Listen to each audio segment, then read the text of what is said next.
oleme nüüd siin Kristeliga Soo tänaval ja vaatame otse üle võistlusala nii, et paremale poole vaatesse jäävad veel 3 lammutamisele minevat kortermaja ja seal vahel üks säiliv hoone, kus siis praegu on Laoruum, jah, et seda kasutab siis kõrval olev Svarmilli õmblusvabrik oma toodangute hoidmiseks.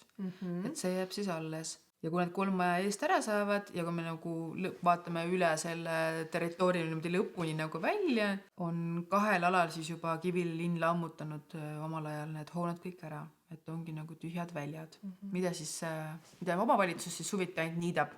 Kui me nüüd siin jalutame seda Soo tänavat mööda keskpuieste suunal, et paremale jäävad kortermajad, kus elavad siis linnakodanikud sees. Ja see, mis siin keskpuieste soonurgal võistlusala kõrval on siuke, see on ka kortermaja. See on ka kortermaja. Nii, aga nüüd me olemegi jõudnud siia võistlusala sees oleva tee äärde, et me keerame siit nüüd võistlusalale sisse.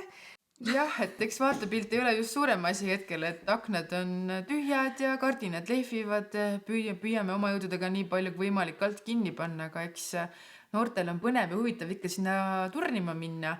Nii et loodame, et saame ruttu lammutada, et jääks plats, kuhu saaks siis edasi arendada mingid ägedaid ja mõnusaid asju. Ja olemegi liikunud vaikselt nüüd juba siia Kalevi tänavasse ja siit avaneb jälle natukene uus vaade. Jah, et siit nüüd, kui vaatame nagu vasakule poole, et siis on töötav Svarmilli õmblusvabrik ja Kalevi tänava üks kortermajadest veel, mida siis püütakse arendada ja loodame, et siis õnnestub nendel ikkagi neid renoveeritud korterid ka müüma hakata. Aga otse jääb siis jah, tõesti 3 maja, mis on lammutatud alad, kus olid samasugused Rušovko tüüpi majad, nagu meil veel ootavad lammutamist. Ja siis üle selle ala on üks toimiv roosa korteriühistu, kus siis inimesed veel elavad sees ja hoiavad oma maja korras. Aga siit on näha ka, et kui niimoodi põgusalt vaadata, et väiksed rajad on sees, et inimesed on leidnud omale otse tee liikumiseks. Et siit poolt siis inimesed lähevad otse edasi Vene koolimaja poole ja nendest 9-kordsetest, mis jäävad seal lammutusala serva, sealt tulevad jälle lapsed, kes lähevad jälle teistpidi hoopis Eesti kooli sisse. Et käib risti selline liikumine. Selge. Ja siin keskpuieste ääres ongi need, et see on see 9-kordne, aga et kui nüüd siin keskpuiesteed mööda tagasi Soo tänava suunas liikuda, siis siin olidki nüüd need perearstikeskused ja et kohe nende lammutamise minevate vajade vastas on meil siis vanadekodu ja vanadekodu kõrval on meil siis renoveeritud perearstikeskus. Ja kui nüüd siit edasi liikuda umbes 500 meetrit nagu linna tagasi, siis seal on meil siis kauplused ja transpordipeatus.